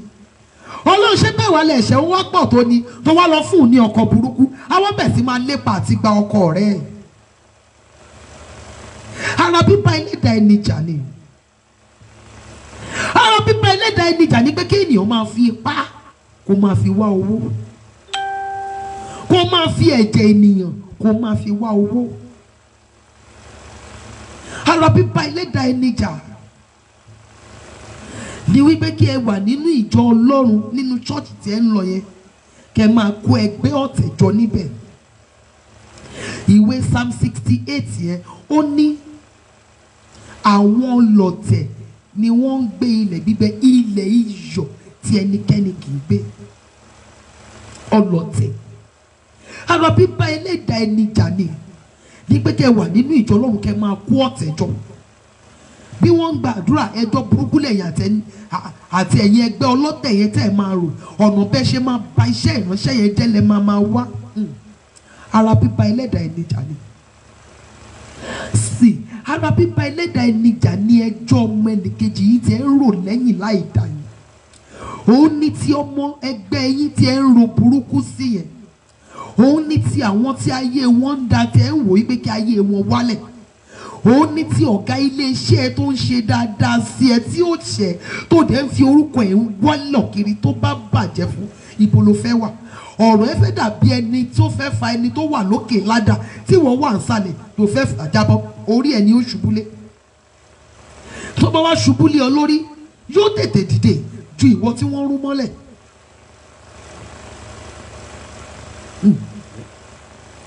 Bíbá ẹlẹ́dàá ẹni jà ni.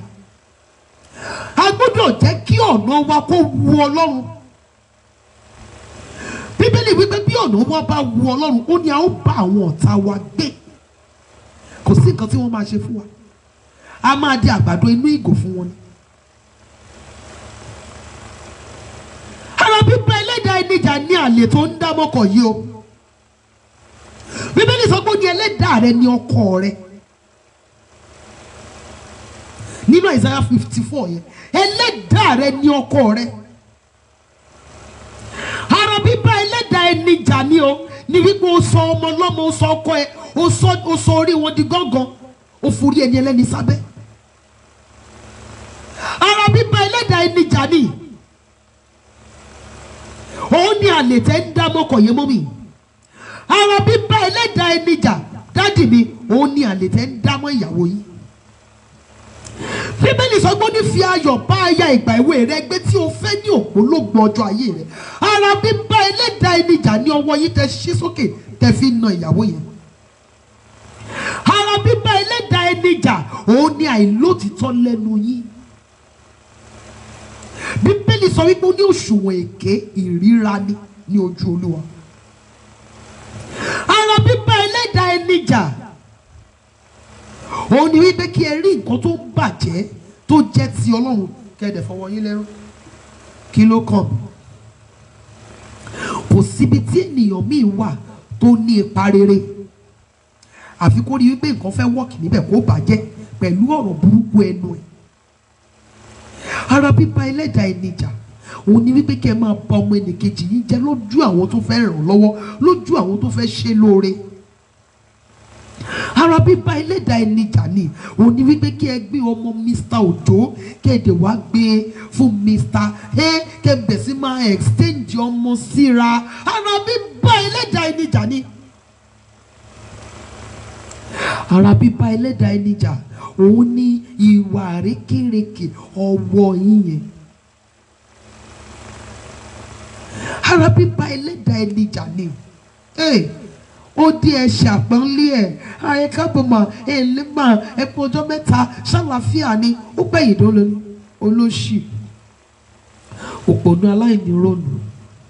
Òun náà máa rò wípé òun ráyé wá bẹ́yẹn. Jesus Christ! Ara bíbá ẹlẹ́dàá ẹni jà ni. Ara bíbá ẹlẹ́dàá ẹni jà ni wípé ènìyàn ṣẹ̀yìn ẹ̀ẹ́dẹ̀ sọ fún wípé ó ṣẹ̀yìn, ẹ̀ẹ́dẹ̀ ń finú yín bá a jà. Each time tẹ bá rí ẹni yẹn lẹ́ ń ṣẹ́ ìpè fún. Ara bíbá ẹlẹ́dàá ẹni jà ni, nítorí pé ẹni yẹn iṣẹ́ ọwọ́ Ọlọ́run ni. Iṣẹ́ ọwọ́ Ọlọ́run ni. Ẹ máa wo ènìyàn tí Ọlọ́run dá, ṣẹ́yìn fúnra yín lè dé rà, ẹ sì máa fi wọ́n wé nǹkan míì. Ẹ lè sọ wípé very ugly, ẹ lè sọ pé very kinní kan, ẹ ṣáà máa fi wé nǹkan kan tí ò dáa. Ara bíbá ẹlẹ́dàá ẹni jà ni. Ara bíbá ẹlẹ́dàá ẹni jà, òun ni ti wípé àsìkò tó yẹ kí ẹ fi gba àdúrà, ẹjọ́ lẹ fi ń rò. Ẹ̀mí kan tún máa sọ fún yín pé gba àdúrà, irọ́, ẹjọ́ yẹn máa dùn mọ́ yín jù. Ara bíbá ẹlẹ́dàá ẹni jà ní àìlè fi ọ̀rọ̀ Ọlọ́run ṣe ọ̀rẹ́ wa. Ó ní ègbé ni fún ẹni tí ó bá ẹlẹ́dàá rẹ̀ jà. Àpáàdì nínú àpáàdì ilẹ̀. Amọ̀ ni wá ní ọwọ́ Ọlọ́run. A lè sọ fún wípé irú kí ló fi wá dá yìí, nítorí ohun tí ó wù ú ni ó fi wá mọ̀. A gbọ́dọ̀ jẹ́ kí ọ̀nà wa dára níwájú rẹ̀. A gbọ́dọ̀ máa sin Ọlọ́run wa pẹ̀lú ìbẹ̀rù. A gbọ́dọ̀ máa sin pẹ̀lú ọkàn kan. Ẹ má jẹ́ kí a ní ọkàn burúkú sí ọmọ ẹnìkejì wa. Ẹ má jẹ́ ká ní èrò burúkú sí ọmọ ẹnìkejì wa, ó ṣẹ̀ ẹ́, jẹ́ kó mọ̀ wípé ó ṣẹ̀ ẹ́. Let that person know, kò kì í ṣe ẹ̀ṣẹ̀ fún yín láti sọ fún ènìyàn wípé nǹkan tẹ́ ẹ ṣe fún mi ó dùn mí o. Kì í ṣe nǹkan burúkú, ṣùgbọ́n nǹkan burúkú ni wípé kí ènìyàn ṣẹ̀yìn for years for days kó wà nínú yín tí Jésù Olúwa bá dé ńkọ́. Tí Jésù Olúwa bá dé ńkọ́, tí Bíbélì dẹ̀ sọ wípé ìgbé ni fún ẹni tí ó lóyún ní ọjọ́ náà. Ègbé ni fún ẹni tí ó lóyún ní ọjọ́ náà.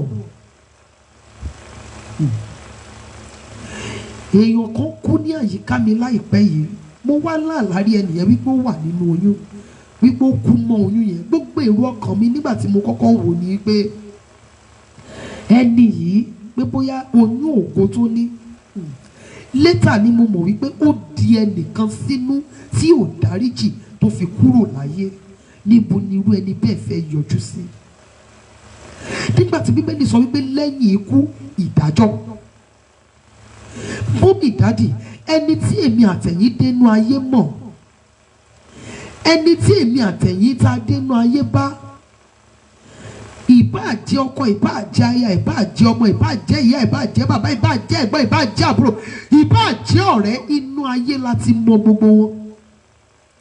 Ẹ ṣe má jẹ́ kí ìwà àwọn ènìyàn tá dénú ayé mọ̀ kí ó dá wa padà sọ́run àpáàdì. A ṣe wò wípé kì í ṣe ọ̀run ni mo ti mọ ẹni yìí wá. Àwọn ìbejì gan wọ́n dénú ayé kí wọ́n tó dá ara wọn mọ̀ wípé ìbejì ni wá, ọjọ́ kan ni wọ́n bí wa. Ẹni tí ẹ dénú ayé mọ̀ bí ènìyàn, a ṣe má jẹ́ kí ìwà àti ìṣe àwọn ẹni yìí dá wa padà sọ́run àpáàdì. Ẹ ṣe má jẹ́ ká jẹ́ ọ̀tá ẹlẹ́dàá wa. Ọlọ́run yóò ràn wá lọ́wọ́ ní orúkọ Jésù. Ẹ jẹ́ kí a sọ fún Ọlọ́run, Olúwa ṣàánú fún mi ní àárọ̀ yìí. Mi ò fẹ́ jẹ́ ọ̀tá Ọlọ́run. Olúwa ràn mí lọ́wọ́ láti pé ní iwájú rẹ̀. Mi ò fẹ́ jẹ́ ọ̀tá ẹlẹ́dàá mi. Olúwa ràn mí lọ́wọ́ láti pé ní iwájú rẹ̀. Ọlọ́run ṣàánú fún mi. Má jẹ́ kí ìwà ènìyàn dá mi padà sọ́run àpáàdì. Má jẹ́ kí àìkíyèsára mi dá mi padà sọ́run àpáàdì. Ọlọ́run ṣàánú fún mi, jẹ́ kí n rí àánú ìkẹyìn gbà. Ó yá àdúrà ní orúkọ Jésù Kristi ti Násárẹ́tì. Ọlọ́run ṣàánú fún wa ní àárọ̀ yìí. Àtẹ̀mí àtàwọn ọmọ tí ó fi fún mi àtọkọ àti gbogbo àwọn altar of prayer members. Gbogbo àwọn interpreters lórí program yìí, gbogbo àwọn tó ń share program yìí. Mo gbàdúrà ní orúkọ Jésù olùgbàlà, Olúwa ràn wá lọ́wọ́. Ní orúkọ Jésù olùgbàlà, Olúwa ràn wá lọ́wọ́. Kí a má bàa jẹ́ ọ̀tá rẹ, Olúwa ràn wá lọ́wọ́. A fẹ́ bá ọ làjà ní àárọ̀ yìí, Olúwa ràn wá lọ́wọ́. Kí àwọn tí a dénú ayé má bàa da ìrìn àjò wa rú. Kí wọ́n má bàa dá wa padà sọ́run àpáàdì, Olúwa ràn wá lọ́wọ́. Ẹ̀mí àwọn wòlíì, Olúwa ràn wá lọ́wọ́. Jésù Kristi Olúwa wa. Olúwa, gbogbo ìmọ̀ búburú tí òru fi hàn nípa mi, ọjọ́ májò fọ ohùn rẹ̀ jáde. Gbogbo ìmọ̀ búburú tí òru fi hàn nípa mi, àlá búburú, Olúwa yóò parẹ́ mọ́ ìlú àlá. Èrò búburú ọkàn mi yẹn, Olúwa má jẹ́ ó ṣẹ. Ìran búburú tí mo rí sí ara mi àti èyí tí wọ́n rí sí mi, Olúwa sọ di asán. Ọjọ́ májò fọ ohùn rẹ̀ jáde. Ó yá àdúrà ní orúkọ Jésù Kristi ti Násárẹ́tì. Gbogbo àlá ibi,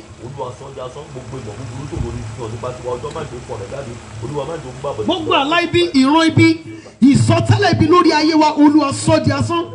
Ní orúkọ Jésù Kristi ti Násárẹ́tì.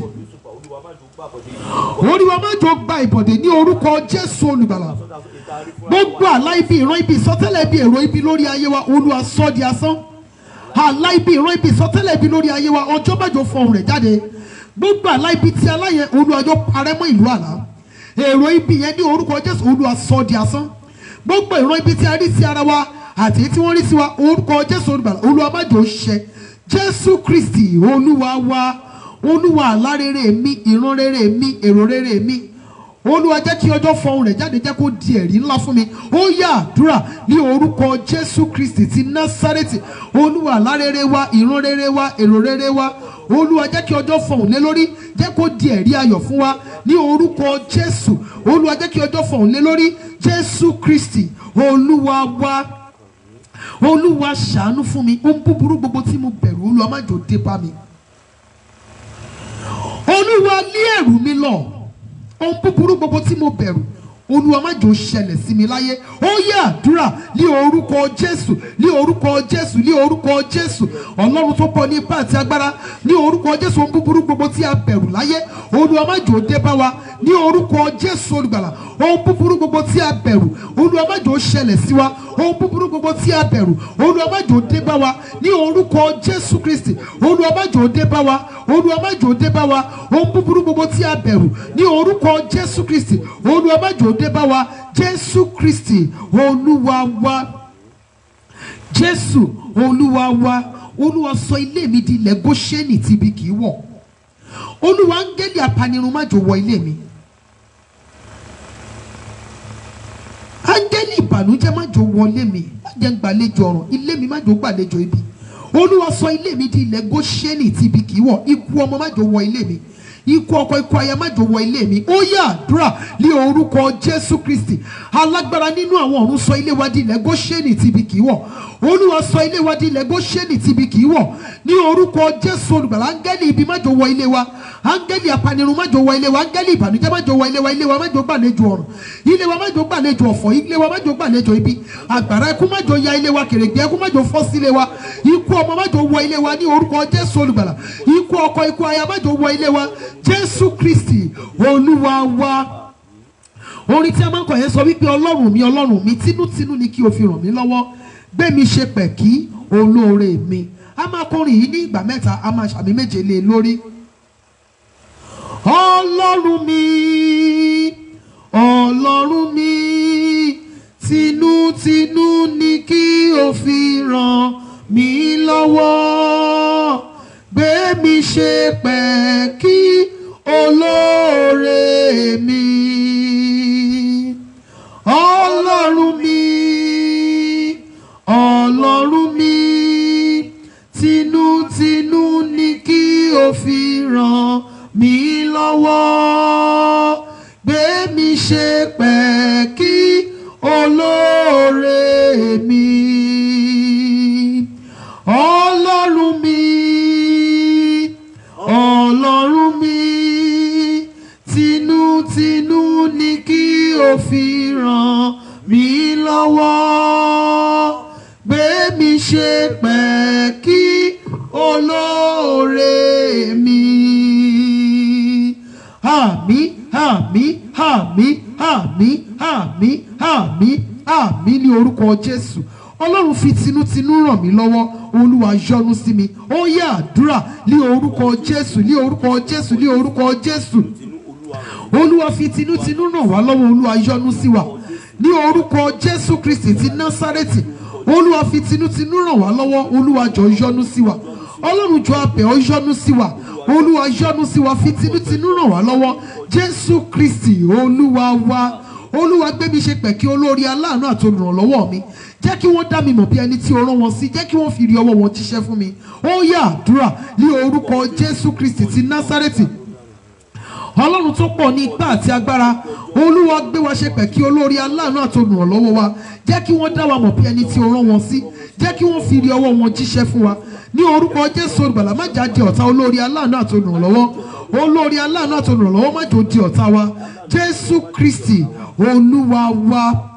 Jésù Olúwa wa. Tẹ́bà tí ì ṣíà program yìí, ẹ jọ̀ọ́ ẹ ṣe bẹ́ẹ̀. Tẹ́bà tí ì ṣíà ẹ ṣe bẹ́ẹ̀. Ara iṣẹ́ ìránṣẹ́ ni, ara ríran iṣẹ́ ìránṣẹ́ lọ́wọ́ ni. Tẹ́bà tí ì ṣíà program yìí, mo fi ìyọ́nú Ọlọ́run bẹ̀ yín, ẹ jọ̀ọ́ ẹ ṣe bẹ́ẹ̀. Ẹ jẹ́ ká mú anointing oil wá. Ẹ lè fi anointing oil yẹn sí ọwọ́ yín méjèèjì. Bákan náà ẹ lè fi sí ọwọ́ yín ọ̀tún.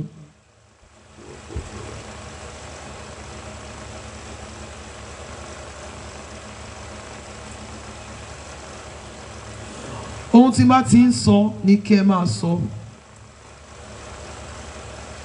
tẹ́ bá ní anointing oil pẹ̀lú ìgbàgbọ́ ẹ gbé ọwọ́ yín lé ojú fóònù yín, pẹ̀lú ìgbàgbọ́ ẹ gbé ọwọ́ yín lé ojú fóònù yín ní orúkọ Jésù. Gbọ́rọ̀ Olúwa ìwọ ọwọ́ mi ní orúkọ Olúwa. Mi ò ní ṣàmúbọ̀ ohun rere, mi ò ní ṣàmúbọ̀ aláàánú, gbogbo àmì àṣetì ohun rere nínú ọwọ́ mi ẹ̀jẹ̀ Jésù kó máa parẹ́. Àmì àmúbọ̀ ohun rere nínú ọwọ́ mi ẹ̀jẹ̀ Jésù kó máa parẹ́. Ohun rere gbogbo tí n bá dáwọ́ mi lé kí ó máa yọrí sí rere fún mi ní orúkọ Jésù. Mi ò ní fi ọwọ́ mi gbé ọmọ sí, mi ò ní fọwọ́ mi tọ́ka sí ibojì ọmọ mi. Accident kò ní gé mi lọ́wọ́ sọnù. Ohun rere kó bọ́ sí fún mi. Ohun rere gbogbo tí n bá dáwọ́ mi lé kí ó yọrí sí rere fún mi.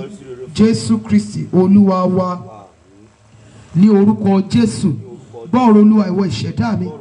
O ò ní gbakú oníkúkú, o ò ní gbọ́jọ́ ọlọ́jọ́ rọ̀run. Mi ò ní jẹni tó ń wá fún ibi. Orí mi kò ní sùnú àgbàrá ẹ̀jẹ̀. Ní orúkọ Jésù.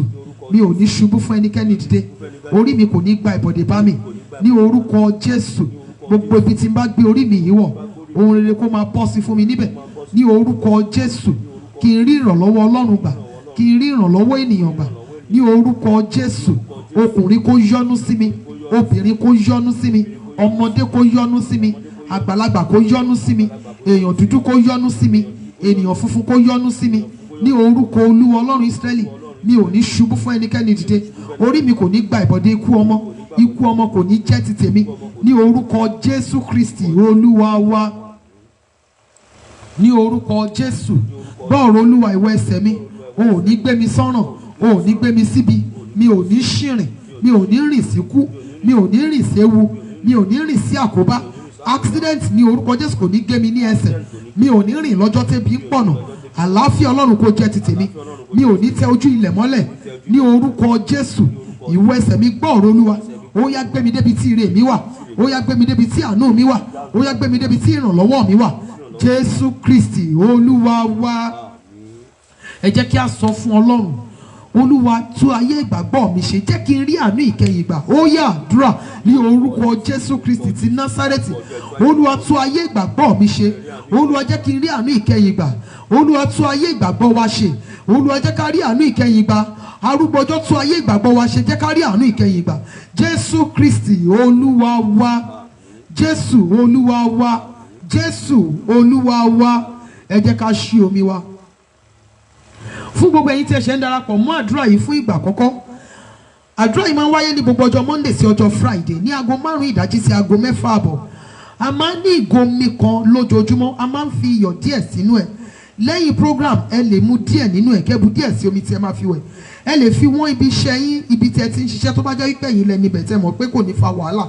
Ẹ fi omi yẹn wọ́n ibi iṣẹ́ yín lórúkọ Jésù olùgbàlà. Áńgẹ́lì ìrànlọ́wọ́ yóò wọ ilé iṣẹ́ yín lọ. Jésù Kristi Olúwa wa. Psalm 23. Ògo ni fún bàbá àti fún ọmọ àti fún ẹ̀mí mímọ́. Bí ó ti wà látètè kọ́ ṣe, ó ń bẹ ní ìsìn, bẹ́ẹ̀ ni ó sì máa rí ní ìgbà gbogbo, ayé àìnípẹ̀kun. Àmín. Olúwa ni olùṣọ́ àgùntàn mi, èmi kì yóò ṣe aláìní. Ó mú mi dùbúlẹ̀ nínú pápá oko tútù, ó mú mi lọ sí àmì dídákẹ́ rọ́rọ́. Ó tu ọkàn mi lára, ó mú mi lọ ní ipa ọ̀nà òdodo nítorí orúkọ rẹ̀. Nítòótọ́ bí mo tilẹ̀ rìn láàrin àfonífojì, òjìji ikú, èmi kì yóò bẹ̀rù ibi kan, nítorí tí ìwọ pẹ̀lú mi. Ọ̀gọ́ rẹ àti ọ̀pá rẹ wọ́n ń tù mí nínú. Ìwọ tẹ́ tábìlì oúnjẹ sílẹ̀ níwájú mi. Ní ojú àwọn ọ̀tá mi, ìwọ dà òróró sí mi lé orí, ago mi sì kún àpò wọn sílẹ̀. Nítòótọ́ ìrì àti àánú ni yóò máa tọ̀ mí lẹ́yìn ní ọjọ́ ayé mi gbogbo. Èmi ó sì máa gbé inú ilé Olúwa láéláé. Àmín.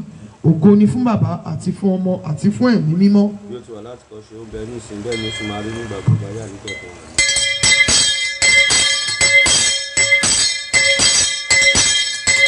Ní orúkọ Jésù. Ọlọ́run wa gbé ọ̀gá fún àṣeyọrí program àárọ̀ yìí. Olúwa gba ọpẹ́ wa. Ọlọ́run Ísírẹ́lì gba ẹ̀yìn wa. Ọlọ́run wa ohun rere gbogbo tí a béèrè, Olúwa fàánú dá wa lóhùn. Àdúrà wa kò ní ní ìdènà.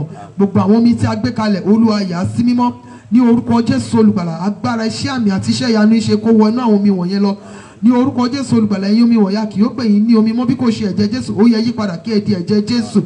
Ní orúkọ Jésù olùgbàlà, ohun rere gbogbo tí a bá ti lo àwọn omi wọ̀nyí fún kó ṣiṣẹ́ fún wa. Agbára ìwòsàn, ìdáǹdè, ìtúsílẹ̀ pátápátá kó wọ inú àwọn omi wọ̀nyí lọ. Ní orúkọ Jésù olùgbàlà, mo gba àdúrà fún gbogbo àwa members house of prayer. Ọlọ́run Ísírẹ́lì kó súre fún wa. gbogbo àwọn tí wọ́n ṣe ọjọ́ ìbí ní ọ̀sẹ̀ yìí Ọlọ́run Ísírẹ́lì bá mi súre fún wọn, Olúwa gba àdúrà fún wọn ní orúkọ Jésù Kristi ti Násárẹ́tì. Ohun rere Olúwa jọ̀ọ́ bọ́ sí fún wọn, a ó máa yìn ọ́, a ó máa gbé ọ ga ní orúkọ Jésù Kristi. Gbogbo àwọn tí wọ́n ní ẹjọ́ ní orúkọ Jésù Olùgbàlà, ogun kéèsì Olúwa bá mi yí ìdànù ní orúkọ Jésù Kristi ti Násárẹ́tì. Arákùnrin tí wọ́n fẹ́ sẹ́ẹ̀tì panel fún ní orúkọ Jésù Olùgbàlà, Olúwa jẹ́ kí ó rí àánú gbà, áńgẹ́lì àánú Olúwa jọ̀ọ́ darapọ̀ mọ́ wọn, a ó máa gbé ọ̀gá Jésù Kristi Olúwa wa. Àmín àmín àmín ní orúkọ Jésù. Mo kí gbogbo ẹ̀yin mọ́mì mi, gbogbo ẹ̀yin dádì mi, mo kí yín ní orúkọ Olúwa wípé a kú àdúrà, a kú ojúmọ́ lórúkọ Jésù Olùgbàlà, ojúmọ́ ayọ̀ ni ó mọ́ wa. Mo fẹ́ fi àsìkò yìí dúpẹ́ lọ́wọ́ gbogbo. Thank you ma. Mo fẹ́ fi àsìkò yìí dúpẹ́ lọ́wọ́ gbogbo ẹ̀yin tí ẹ dìde fún ìrànlọ́wọ́ mi ní ọjọ́ Friday. Mo béèrè fún ìrànlọ́wọ́ owó kan ní ọjọ́ Friday. Mo dúpẹ́ lọ́wọ́ gbogbo ẹ̀yin tí Ọlọ́run lò fún mi lórí owó yẹn ní ọjọ́ Friday. Lórúkọ Jésù Olùgbàlà, ojú ò ní tì yín, àwọn ọmọ yín wọn ò ní jìyà, àwọn ọmọ yín ò ní ráre, ẹ̀yin gan ní orúkọ Jésù Olùgbàlà ẹ ní fi òṣì lò gbà ní orúkọ Olúwa Ọlọ́run Ísírẹ́lì. Ìṣòro tó ń sọ ní dilẹ̀ kò ní dé bá yín ní orúkọ Jésù, lórí ọ̀rọ̀ yín, lórí ọ̀rọ̀ àwọn ọmọ yín, lórí ọ̀rọ̀ ọkọ, lórí ọ̀rọ̀ aya yín. Ojú ò ní ti owó, ojú ò ní ti àdúrà, ẹ rí àánú gbà, àtìrandéran yín wá rí àánú gbà. Mo dúpẹ́ gan ni, mo dúpẹ́, mi ò mọ bí mo ṣe fẹ́ dúpẹ́ tó. Ẹ ṣé gan ni, mo dúpẹ́ lọ́wọ́ yín, ojú ò ní tì yín, ẹ ní jìyà, ẹ ní ráre, ẹ ní mòṣì. Gbogbo ọ̀nà tẹ́ bá ti ń béèrè àánú ní orúkọ Jésù, ẹ máa rí àánú gbà. Nígbà tẹ́ bá nílò ìrànlọ́wọ́ ẹnìkan, ìrànlọ́wọ́ ẹgbẹgbẹ̀rún ènìyàn yóò dìde fún yín. Nígbà tẹ́ bá nílò ìrànlọ́wọ́ ẹnìkan, ẹgbẹgbẹ̀rún ìrànlọ́wọ́ yóò dìde fún yín. Mo dúpẹ́ gan ni, mo mọ̀ lóore, ẹ ṣé gan ni o, ẹ ṣé, mo dúpẹ́. Thank you so very much. Bákan náà, fún ti àánú tí mo sọ ní ọjọ́ Saturday, ó ṣeéṣe kí wọ́n rí nínú àwọn members altar of prayer yìí tí wọ́n ti wo fídíò yẹn. Ọ̀rọ̀ àánú ọmọ tó wà ní orphanage home tí mo ń sọ láti ìgbà díẹ̀ nísìnyí wípé mo ń pe coordinator yẹn pé wọn ò dá mi lóhùn pé kí wọ́n lè jẹ́ ká mọ nǹkan tó ṣẹlẹ̀ sí ọmọ yẹn. Ní àárọ̀ ọjọ́ Saturday, ọmọ yẹn ti padà, ó ti lọ sinmi.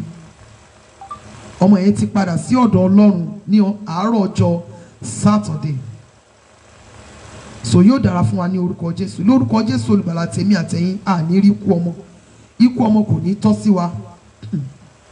Lórúkọ Olúwa, lórí àwọn ọmọ wa, wọn ò ní dìde ìṣẹ́jú kan, wọn ò ní dákẹ́ ìṣẹ́jú kan. Ayẹyẹ tó yẹ kán ṣe fún òkú wa nígbà tí a bá dàgbà, tí a dògbó, tí a lọ sinmi, wọn ò ní ṣe fòkú ọmọ lójú wa. Àwọn ọmọ wa wọn ò dẹ̀ ní bọ́ sọ́wọ́, àwọn ọmọ wa wọn ò ní ṣìrìn. Ìdààmú ayé kò ní dé bá àwọn ọmọ wa. Ìdààmú ayé kò ní dé bá àwọn ọmọ wa. Yóò dára fún wa ní orúkọ Jésù. Ẹ má jà gbàgbé ní ọ̀la Tuesday ní àwẹ̀ Jákọ́bù. Ọ̀la Tuesday ní àwẹ̀ Jákọ́bù mọ́ ọjọ́ Wednesday. So bí a ṣe máa ṣe ní àárọ̀ la a máa gba àdúrà, ṣùgbọ́n ó ṣeé ṣe kí a má pẹ́. Ó ṣeé ṣe kí a má pẹ́ ní àárọ̀ la torí ìrìn àjò wà ní ẹsẹ̀ mi ní ọ̀la. So a máa gba àdúrà ní àárọ̀ la, ṣùgbọ́n ó ṣeé ṣe kí a má pẹ́ tó 6:30 torí mo ń travel ní àárọ̀ la. So ẹ jọ̀ọ́, mo fi orúkọ Ọlọ́run bẹ̀ wá, ẹ jẹ́ kí a tètè jí. Ibi tí a ti parí ẹ̀ ní àárọ̀ ni a ti máa bẹ̀rẹ̀ ní àárọ̀ la ní Isaiah 45 yẹn. So a máa gbàdúrà ní aago 5 ní ìdájí ọ̀la. A máa gbàdúrà ní aago 9 ní alẹ́ ọ̀la. A máa gbàdúrà ní aago 11 sí aago 12 ní alẹ́ ọ̀la bákan náà. A máa gbàdúrà ní aago 5 sí aago 6:30 ní ọjọ́ Wednesday, but ó di ẹ̀yìn aago 9 àárọ̀ kó tó di wípé a jẹ ohunkóhun. Wọ́n ní nítorí àwọn tí wọ́n ń lọ sí ibi iṣẹ́ pé kó lè jẹ́ kó rọrùn fún wa. So bí a ṣe máa ń ṣe ní fún gbogbo ẹ̀yin tí ẹ bá wa gba àdúrà yìí rí, láti aago 9 ní alẹ́ ọ̀la di aago 9 àárọ̀ Wednesday, a ní àǹfààní láti jẹ ohunkóhun, a ní àǹfààní láti mu ohunkóhun. A wà níwájú Ọlọ́run ni. Ọkọ ò ní àǹfààní láti súnmọ́ aya rẹ̀. Ó di ọjọ́ Wednesday. Yóò dára fún wa ní orúkọ Jésù Kristi. ẹ má jẹ́ ká gbàgbé watchword wa, my secret is my strength. Àánú Ọlọ́run kò ní fi wá sílẹ̀. Ẹ jẹ́ ká ṣoore ọ̀fẹ́ ní àpapọ̀. Oore ọ̀fẹ́ Jésù Kristi Olúwa wa, ìfẹ́ mímọ́ ti Ọlọ́run, ìdàpọ̀ ti ẹ̀mí mímọ́ kí ó sọ̀kalẹ̀ kí ó máa bá wa gbé láti ìsinsìnyí lọ àti títí láéláé. Àmín. Àmín. Àmín ní orúkọ Jésù. Then ẹ má jẹ́ ká gbàgbé ní ọjọ́ Friday a máa visit orphanage home. Wọ́n ṣe ń sọ fún mi, ọkàn mi ti kúrò ń bẹ̀. Wọ́n ní ministry kan, a well-known ministry, Agape. Wọ́n ní orphanage home. Then there's another ministry, Wise Virgin. Àwọn náà ní orphanage home tí a lè máa visit. Ẹ má gbàgbé pé a visit orphanage home kọ̀ọ̀kan ní last month lẹ́yìn ìgbà tí a gba àwẹ̀ Jacob, and a mọ̀ wípé lẹ́yìn àwẹ̀ Jacob yìí a máa ń ta àwọn aláìní lọ́rẹ. Kì í ṣe gbogbo wa la ní orí ọ̀fẹ́ láti ta aláìní lọ́rẹ ní last month yẹn. Ohun tí ò dẹ̀ jẹ́ ká ṣe ni wípé ní oṣù tó kọjá yìí mo wà ní ìlú Èkó, so a ní àǹfààní. Lóòótọ́ wọ́n sọ fún mi lórí program, mo dẹ̀ sọ wọn pé mi ì sí ní Àkúrẹ́, so kò sí bí mo ṣe fẹ́ ṣe, mo ti wò wípé kò lè convenient. Ẹ jọ̀ọ́ mo fi orúkọ Ọlọ́run bẹ̀ yín, mo fẹ́ kí a ṣe ti oṣù yìí ká ṣe dáadáa. Mo fẹ́ ká ṣe ti oṣù yìí, mo fẹ́ ká ṣe dáadáa. So ní ọjọ́ Friday a máa visit orphanage home méjì, a máa visit Agape, a máa visit Wise Virgin. So mo fi orúkọ Ọlọ́run Ísírẹ́lì mo fi bẹ̀ wá, mo fẹ́ kí a ṣe dáadáa. Yóò dára fún wa ní orúkọ Jésù. Ẹ jẹ́ ká kí hallelujah ńlá méje sí Ọlọ́run wa. Ó yá o, hallelujah, hallelujah, hallelujah, hallelujah, hallelujah, hallelujah. Ògo. Happy New Week lórúkọ Jésù olùgbàlà. Ọ̀sẹ̀ yìí yóò san wá, ọ̀sẹ̀ yìí yóò pé wa. Ẹ jọ̀ọ́ àwọn ọmọ mi, àwọn dádì tí a rí lórí program, ẹ bá mi bèrè àlàáfíà àwọn, mo forúkọ Ọlọ́run bẹ̀ yín. Ẹ bá mi bèrè àlàáfíà àwọn pé Yẹmí ní pé kẹ́ máa bá wọn kí wọn. Ẹ bá mi kí wọn, ẹ jọ̀ọ́ mo forúkọ Ọlọ́run bẹ̀ wá. Yóò dára fún wa ní orúkọ Jésù. It is well with us in the mighty name of Jesus. Have a wonderful week.